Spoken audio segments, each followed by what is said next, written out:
How's it going, folks? Taylor Wachowski here. Today I'm starting a new series called Training Tip of the Day. Training Tip of the Day number 1, ear cropping and tail docking.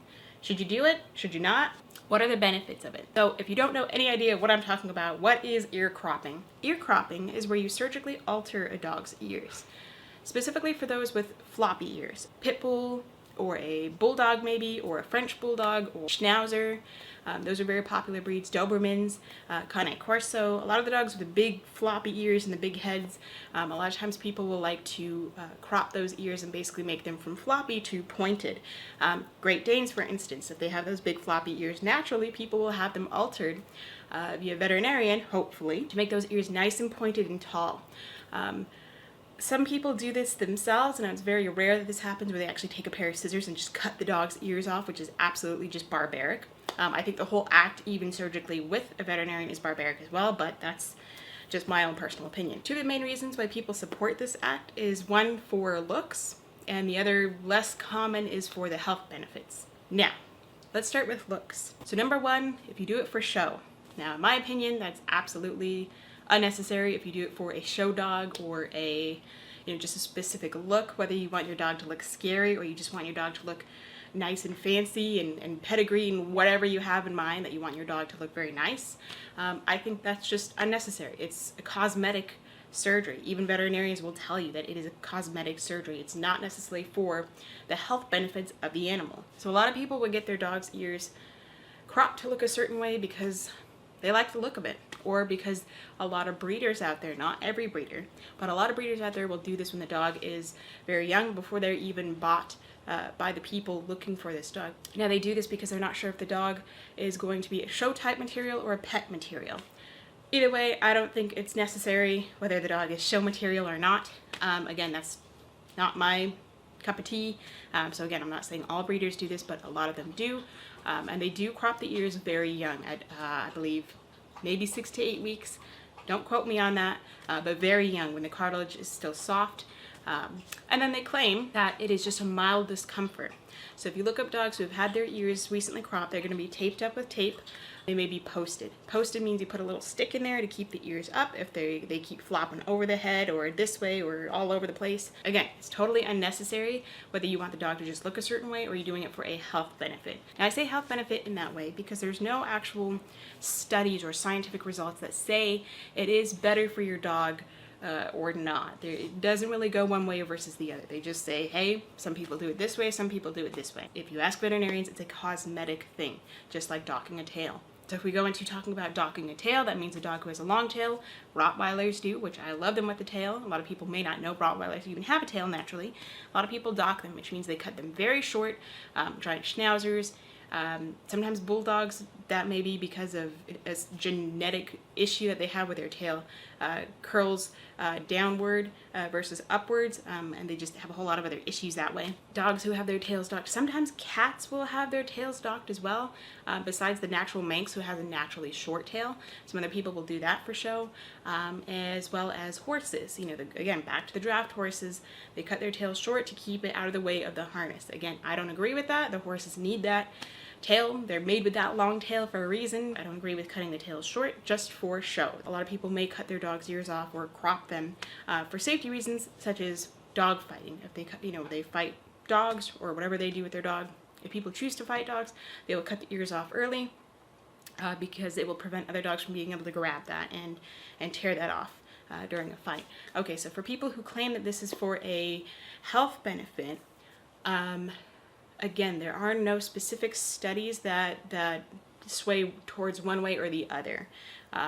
There aren't a lot of studies, period, that say that it is really scientifically proven to be beneficial for the animal versus not. So people just kind of choose one side or the other, whether they like to get their dog's ears cropped or not. I'm for not, for simple reasons that it's not necessary. It causes the dog a lot of discomfort. And a lot of people will claim, oh, it's mild discomfort.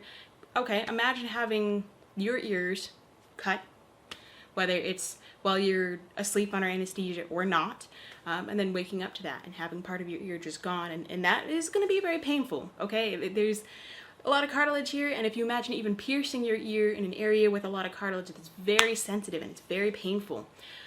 So not even having a choice to do that, someone just does it to you when you're very young or even older, that's not fair, and I don't think it's necessary. I don't think that's right. For people who have dogs who have already had their ears cropped, then fine. You know, I'm totally fine with it. I don't care if it wasn't their choice, fine. Even if it was their choice, I'm not going to go up to them and say you're a terrible person. I just disagree with cropping ears. For the people who do support it, they say that, again, health benefits. You may be asking, what are the health benefits? Well, they claim that dogs with floppy ears tend to get more ear infections than dogs with pointed ears. They also claim that animals in the wild have pointed ears for a reason. That may be true, but I can tell you from firsthand that dogs with pointed ears also get ear infections. Adonis is one of them. He is a Shiba Inu with naturally pointed ears. I know, good boy. And he still gets ear infections because he rolls in the grass. He rolls in the grass when it's wet. You know, he rolls in dirt. He's a dog. He rolls around and stuff, gets his head in bushes and stuff, being a dog. And sometimes debris gets in there. Sometimes it causes an infection. If I notice him, the first sign of him scratching his ear, shaking his head, I go in there, I do a good cleaning. If it's particularly bad or it smells yeasty, then I take him to the vet, get some medication for it. He's only had one ear infection in his whole life, and he just turned 8 years old. Since the infection, I make sure to keep his ears clean. I keep a closer eye on it. If he were a Labrador, a Bulldog, a Basset Hound, a Beagle, anything with floppy ears, you should be cleaning your dog's ears out regularly because a lot of air doesn't get in there. There's a lot of moisture that could be trapped in there, especially if they go swimming. They go swimming, you know, they jump into a pond, a bunch of water gets in there, stays in there. Make sure you're cleaning your dog's ears out. Anyway, I also have a ferret, and he has very oily, waxy ears, and they need cleaning as well. Otherwise, that can easily lead to an ear infection. He has open ears. He doesn't have a flap over his ear, and that's just general parenting of a ferret. It's just good parenting of an animal. So if I had a dog with floppy ears, that's just part of the job that you should make sure to clean their ears. If they still get infections, maybe that's something you can look into. Just to do it just because you claim that you don't ever want them to have infections, you know, down the line, and cutting their ears off at 6 weeks old, I think that's just unnecessary. A lot of people will claim that no, it's far more beneficial to have a little bit of discomfort, versus a lifetime of dry, clean ears and no serious infections, when a lot of floppy ear dogs may never get an infection. Again, just looking all over your animal, make sure your animal is clean and healthy. That's just what you should be doing anyway. You shouldn't rely on a surgical process to, again, alter their body in a cosmetic way just to prevent them from getting an ear infection when you should be looking into their ears anyway. It's your job to make sure their teeth and gums are clean, their eyes are okay, their ears are clean, their paw pads are nice, their nails are cut. Make sure they don't have any issues with their everywhere else in their body. You know, make sure they're eating a good diet, make sure they're hydrated, make sure everything else. So if you don't want to clean out their ears and you want to cut them off just so you don't have to worry about that, then maybe there's a lot of other things that you won't look into either. I'm not saying anything to anyone in particular. I'm not saying you're going to be a bad parent if you do this. It's just my opinion. So for the people who absolutely dead on support it, that know it is a health benefit, that dogs with floppy ears, especially the heavy hanging ears like a Basset Hound or a Bloodhound, okay, fair point. If you get those dogs, they're more prone to have specific health issues in the future. Just like if you have a bulldog, you have a pug, you have even a Persian cat, they have those wrinkles on their face. That can cause some issues. You need to clean the wrinkles out. Okay, we don't just cut off the wrinkles. We don't just get a facelift for that dog. Okay, it was born that way for a reason, and those ears are there to help the dog for a specific reason. The floppy ear dogs, maybe it was just genetics that made it floppy to keep debris out of it. And if debris does happen to get in there, then they deal with that then. So if you have a dog with floppy ears at any age and you're not sure whether to go down one road or the other, think about the general comfort of your dog. Think about your dog's benefit, not just because people say it's going to benefit from something or the other.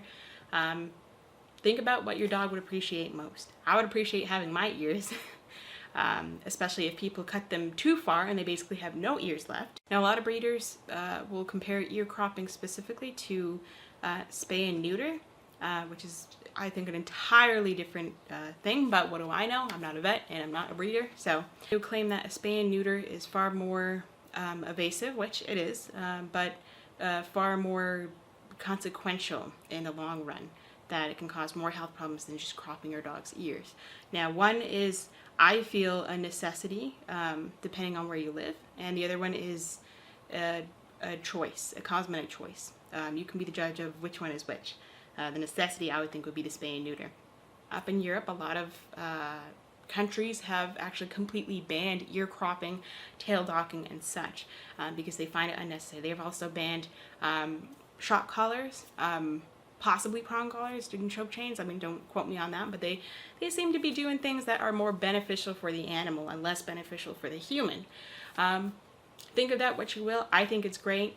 It's going to force people, owners themselves, to learn more about what proper ways are. If we have really bad trainers that don't know how to teach positively, then I guess that's on us, but I'm always in it for the dog. So people need to learn how to handle the dog appropriately, do research. Don't just rely on what everybody else will say or on what studies say. Think about what's best for your dog. And cutting off their ears and tails and making them look a certain color with a certain coat is not necessarily the best thing for them. Now, I'll certainly say that yes, spaying and neutering is much more invasive, but it's for a completely different reason. It's not for cosmetic, it's to keep population down. So I don't think it's fair at all to compare ear cropping, a cosmetic surgery for looks more than benefit, to spaying and neutering as a way of saying, no, ear cropping's okay, but spaying and neutering, no, that's bad, that's bad. Ear cropping's okay. That's basically what the believers will tell you, that no, spaying and neutering is bad, keep your dog intact, which would be great if people could control their animals and keep them from getting pregnant, or keep them from acting very aggressively, or, you know, maybe we'll be there someday. But for now, I'm still for controlling overpopulation and not cosmetic surgery for looks or for benefits. So again, this is my opinion on just common sense, as well as other research I have done that doesn't really show much other than what people say about their own opinions. There's no scientific proof yet that ear cropping is more beneficial than not. So that's just my opinion. Again, with the tail docking, I find absolutely no reason to dock a dog's tail. You know, again, it is for looks. It is not for a health benefit. Even with sheep have a naturally long tail. A lot of people cut them off because of, again, I don't know, either look or health, or wolves going and grabbing them by the tail. Again, the animals are born with a certain thing for a reason, and all these things benefit them in some way or another. Just evolution, but then of course humans get into it and we change the way they look for looks and not for health benefits. So maybe if you want a Cane Corso or a Doberman to have pointy ears, you should start breeding them with some other sort of animal so they naturally have pointy ears. I don't know.